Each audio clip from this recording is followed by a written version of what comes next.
Pros course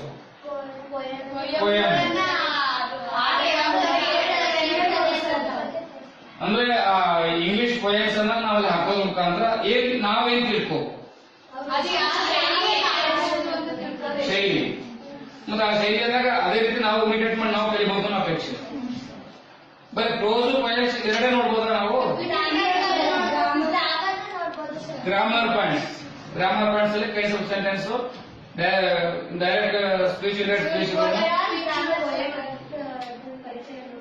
ಪರಿಚಯ ಮಾಡಬಹುದು. ಬಹಳ ಪರಿಣಾಮಕಾರಿ ಆಗುತ್ತದ. ಕ್ಲಾಸ್ ರೂಮ್ನಲ್ಲಿ ಪರಿಣಾಮಕಾರಿ ಆಗಲ್ಲ, ಬ್ಲಾಕ್ ಬೋರ್ಡ್ ಮೇಲೆ ಪರಿಣಾಮಕಾರಿ ಆಗಲ್ಲ, ಕಷ್ಟ ಆಗುತ್ತೆ. ಡಿಜಿಟಲ್ ಕ್ಲಾಸೇ ಆಗಬೇಕು ಅಂತ ನೀವು ಹೇಳೋದು. ಡಿಜಿಟಲ್ ಕ್ಲಾಸ್ ಆಗಿತ್ತು ಅಂದ್ರೆ ಅದು ಎಫೆಕ್ಟಿವ್ ಲೆಸನ್ ಆಗುತ್ತೆ. ಡಿಜಿಟಲ್ ಕ್ಲಾಸ್ ಆಗದಂದ್ರೆ ಬರೀ ಬ್ಲಾಕ್ ಬೋರ್ಡ್ ಅಲ್ಲಿ ಚಾಕ್ ಪೀಸ್ ಮತ್ತು ಟೀಚರ್ಸ್ ಸಾಕ್ ಅಂದ್ರೆ ಅಷ್ಟೊಂದು ಎಫೆಕ್ಟ್ ಅದು